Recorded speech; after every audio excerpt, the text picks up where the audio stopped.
Hey, what's going on, guys? What's going on? I hope you guys are having a good day. My name is Dr. Boyce Watkins. Welcome to drboycetv.com, the home for intelligent Black people. I want to talk about the stock market today and why the stock market crashed. The stock market took a bloodbath. A lot of you got your butts kicked today. A lot of you lost a lot of money and are probably wondering what happened to my money. I had a lot of money this morning and I don't have a lot of money now. So I'm going to break some of this down for you on the Black Financial Channel. So get comfortable, hit the thumbs up button, share button, subscribe button. We're going to get started right now.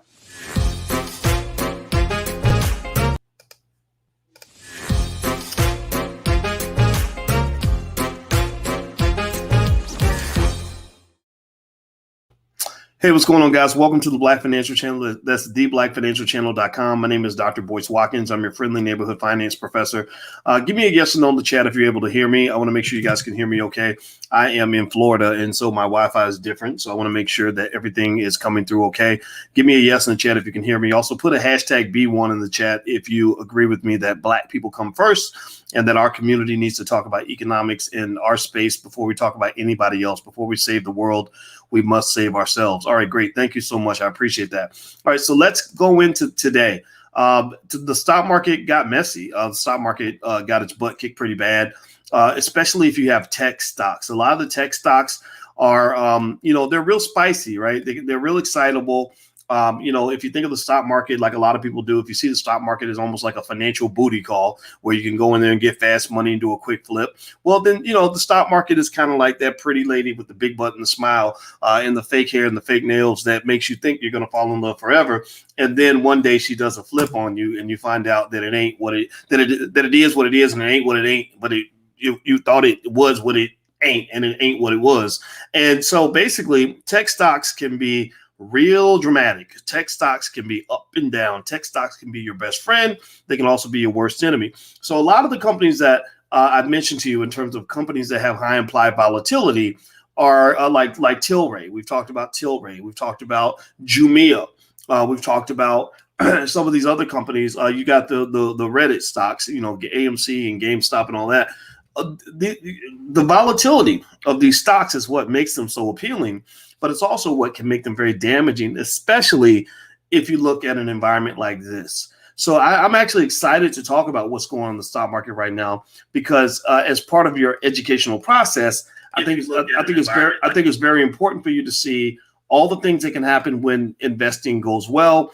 And I want you to also see the things that can happen when investing goes bad, and why it's very important to have a portfolio that is defensive on some levels, right? Just like in football, you got to play offense and you got to play defense and you got to have special teams, because if you don't, then you're going to end up losing in one area or another because of the things you overlook. So right now, the big mover in the stock market has to do with interest rates and bond yields in particular.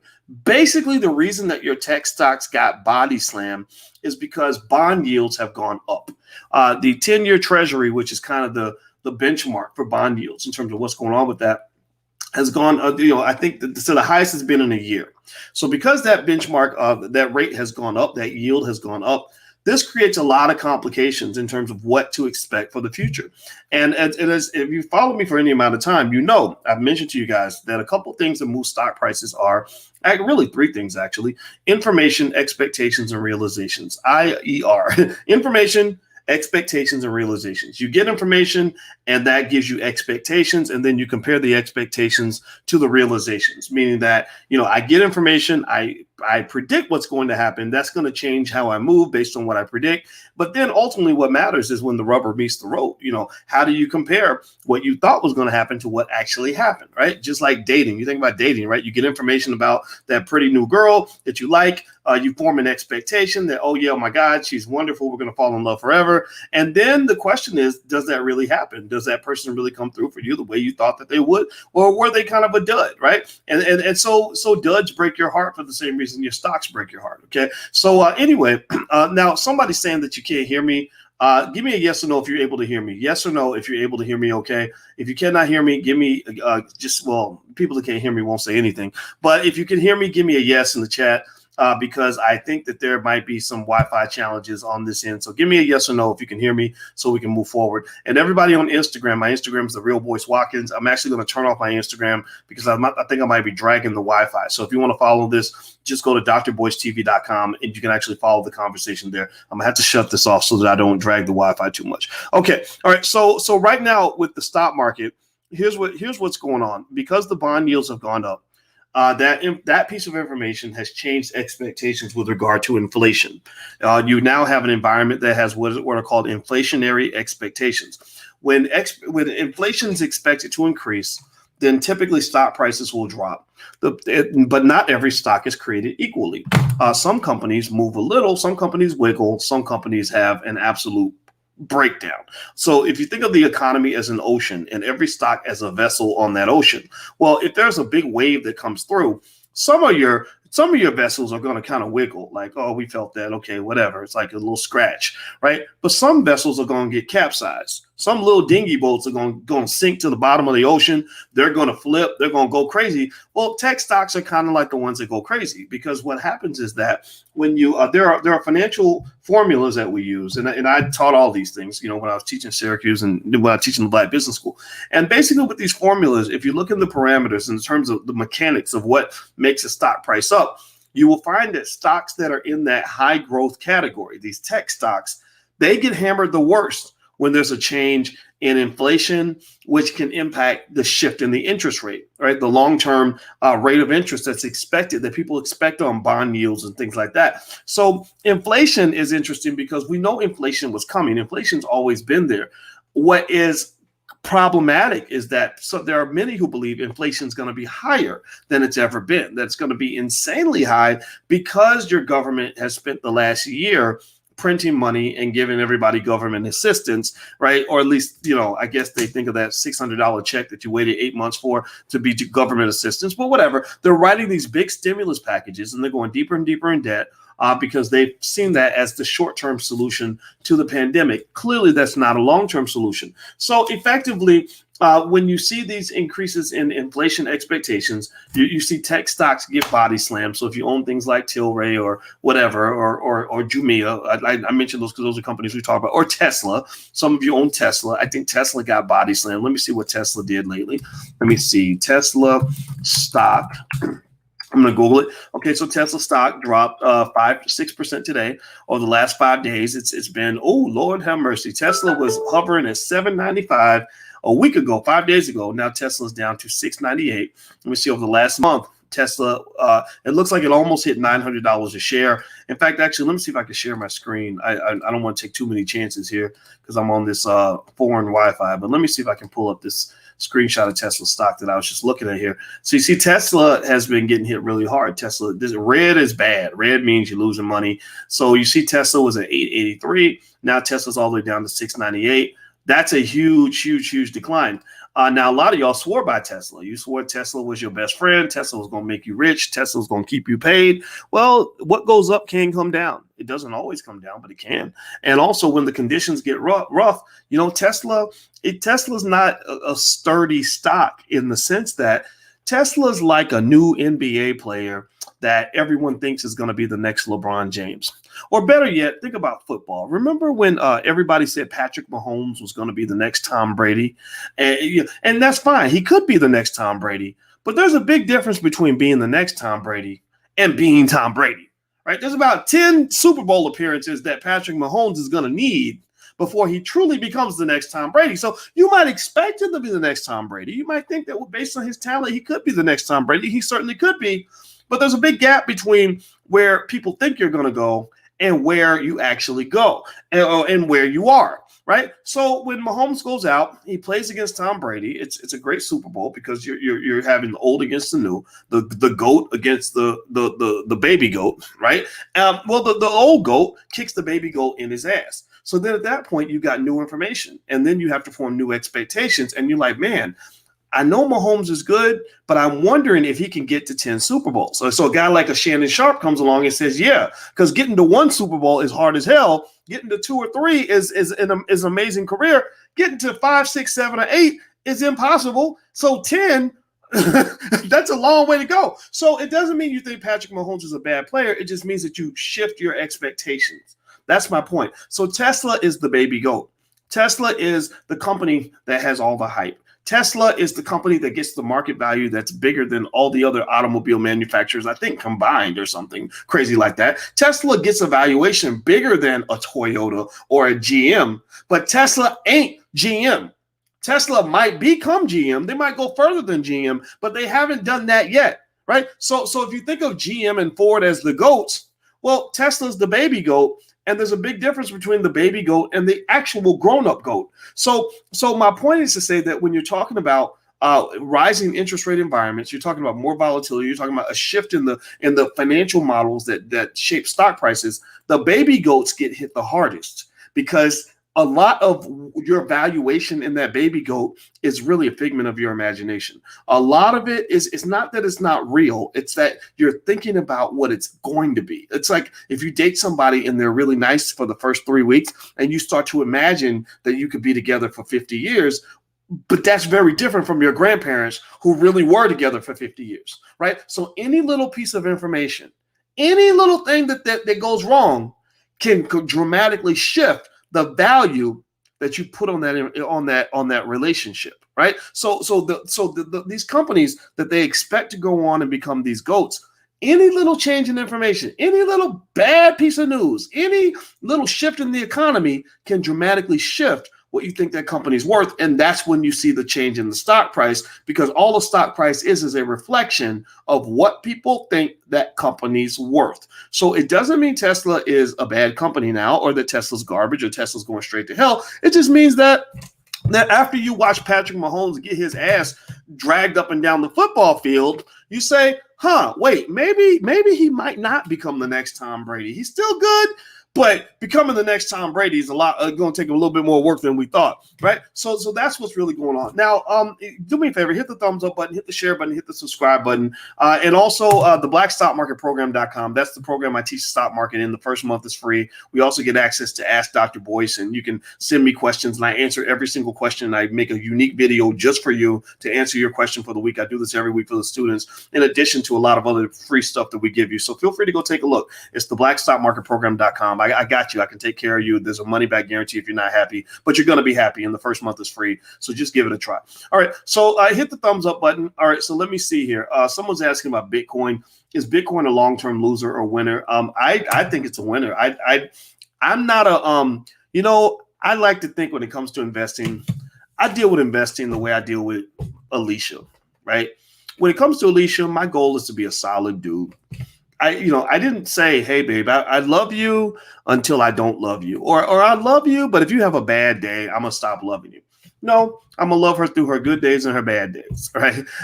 Because my goal is to make sure I can stand the rain. My goal is to prepare mentally for all the chaos that happens in relationships. Just in case you guys don't know, and this is funny, I think of things in terms of real life stuff. And so me forming a relationship with a stock or an investment is like forming a relationship with a woman. If I form that relationship with you, I want to be with you. Like that's where I'm at. That's what I do, unless you give me a dramatic reason to walk away. So when I decided I loved crypto, that means I love crypto. When I said I was in it, that means I'm in it. The term that the crypto users have is what they call hold on for dear life. Well, I hold on for dear life. I even still have XRP. My XRP is going up in value. I don't even know what to do with it. I'm like, how do I even get my money out? I can't get my money out. So we in this together, XRP. I hope you win that lawsuit, right? So I'm a big fan of Bitcoin. I think blockchain is always going to be around. You're going to have your adversaries. Anytime there's a new disruptive technology, there are always the haters that come along and say, don't do it. It's going to be terrible. It's dangerous. Watch out for Bitcoin. Everyone's going to die. And you have to know how to sort of calibrate that and put it into context. The reason that Treasury Secretary Janet Yellen, in my view, hates crypto could be driven by the fact that she then casually mentions that the government has a version of cryptocurrency that they want to release. So they're not saying we don't believe in crypto. They're saying we want you to use our crypto, which is a real difficult. She doesn't have much credibility in my view, but where she does have credibility is in the fact that she might have the ability to influence how difficult it becomes for Bitcoin to become a stable investment class. And I think that's the part that bothers me, is that you're going to make it hard.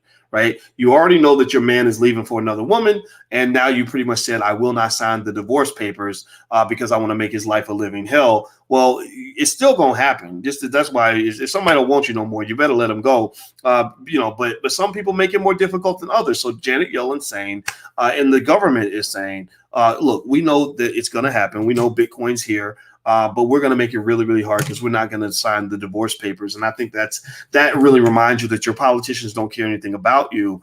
So you have to care about yourself. So be very careful with crypto, though. Crypto is a risky asset class. I reiterate that every time I talk to you guys. There's a lot of volatility. It's a very stormy, crazy market. But the thing about it is that there's a natural connection between risk and reward. When you take the risk, you get the reward. But sometimes when you take the risk, you get body slammed, as you saw today. By investing in those tech stocks, you probably got hit because you were taking risk. That's why I want you to understand that the importance of things like diversification.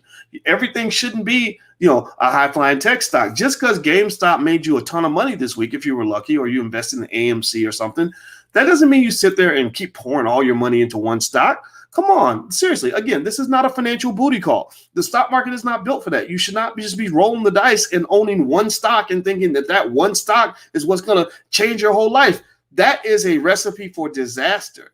That is you pretty much begging the universe. You're saying, please, please, please take my money, take it all, right? So Jam on it says, I'm slammed in everything. Well, a lot of people were slammed in a lot of different areas. The whole stock market was pretty much slammed. Some stocks were hit harder than others, but that's also a reason why, as you invest over time, you do want to have money, maybe some money in real estate. You want to have different kinds of stocks, different sectors, different countries, right? Some mutual funds that are connected to industries that are a little bit away from where you do most of your business. You can also crypto. It may be a good place to have a little bit of money, right? You want to spread your money out. Maybe you have your small business that's generating revenue for you. That's another investment class. So just understand that stock is not the only thing you could do. It's not the only thing you should do. And you definitely shouldn't focus on 2 or 3 stocks that you love. You should have 20 or 30 stocks that you're connected to over time. Okay, so hit the thumbs up button, hit the share button, hit the subscribe button. The last thing I'll mention on the stock market is what's kind of driving this disruption in prices. Okay, so in terms of what's driving the disruption, we talked earlier about inflation and how inflation's kind of kicking your butt. And by the way, I'll put Dr. Boy's crypto up there. If you want to see my crypto portfolio, feel free to go there. I'm actually having the gentleman of crypto come into the Black Wealth Bootcamp this week to talk about how to get started investing in crypto. So in fact, if you want to take a look at the bootcamp, there's a URL. It's a lifetime membership. Once you're in for life, and your whole family can join with you. So you can get under one membership. So feel free to take a look at blackwealthbootcamp.com. But the big drivers of inflation right now have to do with massive stimulus spending. They're going to write another package. It's going to be huge. It's going to be a ton of money, which is going to lead to a ton of debt because your government really doesn't have much money. They just kind of borrow and print their way out of things. And a lot of people have a big issue with that, as do I. But the stimulus spending is coming. That's going to be inflationary. Also, here's another interesting thing. The vaccine's rolling out. The economy is improving. The economy is not nearly as terrible as everyone has made it out to be. You actually have most people. Give me a yes or no, in fact. Yes or no. Give me a yes or no. As you sat around waiting for the government to send you a $600 check, have you been able to find ways to make money? Give me a yes or no. How many of you get up and work every day, whether it's on your business or your job? How many of you have some sort of income during this time period? Give me a yes or no. A yes or no if you've been making money all through a big chunk of the pandemic. A lot of you have. I've seen a lot of my students that have made insane amounts of money during the pandemic. Some making more money during the pandemic than they did before, especially if you're investing in the stock market, stuff like that. So most people are in that category. Now, I'm very sorry if you say no. If you're not in that category, my heart goes out to you. But the reason I say this is because it's not like people aren't spending money. What happened was the economy didn't disappear. It just shifted. It went online. That's why you saw Amazon take off. That's why you saw a Zoom take off. You saw a lot of these companies blow up because they were making more money during the pandemic than they were making before the pandemic. Well, first of all, for many of those companies, those FANG stocks, that's what we call it, Facebook, Amazon, Netflix, and Google, the good times are over for most of those stocks. Those companies are not going to continue to go up and take off like they have. But they are stable investments, but they're not going to continue to accelerate the way they have. That's why big companies like Microsoft and Google and Netflix have had these really good earnings reports, and the market's like ho hum. They're yawning. They're like, oh yeah, 20 billion. Apple made 100 billion in one quarter. By the way, Apple made $100 billion. Excuse me, in a quarter. Insane amounts of money.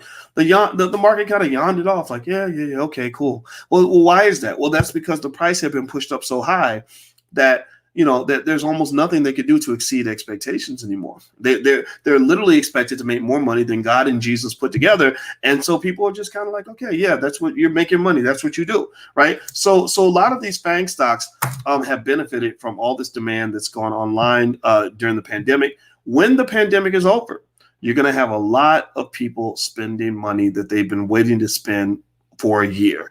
You're going to have cruise lines and ships that companies like Carnival and Royal Caribbean that are going to blow up. You're going to have airlines blowing up, making money. You're going to have all these companies. Sports teams will start making insane amounts of money. Disney is going to make a killing because Disney figured out how to make money during the pandemic, but they're still operating at a loss. They're operating at a net loss. But Disney Plus has blown up during the pandemic. So when the pandemic is over, Disney is then going to go back to making money from live sports. Disney goes back to making money from making films. Disney goes back to making money from their amusement parks. Imagine that. Disney is making $16 billion, I think, every quarter without amusement parks. Who would have ever thought that? Like, that's insanity, right? So these companies are going to start making money because there's a lot of pent up demand, which means there's going to be a ton of spending. And all this spending plus the stimulus creates inflation. It creates inflation because you got all this money floating around the economy, which is going to increase the price of goods. Because people, when you go buy a house, well, what's the difference between a $500,000 house and a $400,000 house? Well, it's based on how much people are willing to spend for that house. So if everybody's got money, everybody's balling, then the housing prices go up. They become inflationary because everybody's outbidding each other trying to buy that house. Do you understand? So long story short, I do expect there to be inflation. In a traditional environment, Bitcoin would have been a huge beneficiary of these inflationary expectations. Had Janet Yellen not come along and threw a wet blanket on, Janet Yellen literally, Treasury Secretary Janet, she came along and just peed on the party. I told you guys when I was telling you that weekend, I said, I think Bitcoin might hit 60,000 this week, or maybe even by Monday. I felt that. I said, guys, you know what? All wheels are in motion, full steam ahead on Bitcoin. And then she deliberately comes out and makes this statement to really slow the growth in Bitcoin. That bothered me because I don't think her motives were genuine. I don't think that she's really trying to protect you. I think that was strategically done to slow down the growth in the price of Bitcoin. But I really think that you're seeing an unstoppable force against an immovable object. I believe that Bitcoin is going to continue to rise. So I think, who knows, right? Maybe right now, I'm not telling you what to do, but in my view, I see Bitcoin at 51 or 50,000. 49, whatever it is, I see that as a buying opportunity because all indicators point to Bitcoin approaching 100,000 by the end of the year. So I think I feel good about that investment. Someone asked about a company, Salesforce. I'm not sure. I don't follow Salesforce very closely, but I could have sworn what I read said it was a little bit overvalued. But then again, maybe not. Maybe now all your tech stocks have been body slammed, so maybe this is a chance to buy more. There's no reason to think that money isn't going to be made, or that economic growth is going to slow down, or that the stock market isn't going to be a great place to put your money. But today was a rough day, and that's what it is. When you become an investor, you're going to have rough days. You're just lucky because you haven't had a lot of rough days in the pandemic. You have maybe 2 or 3 that I can think of.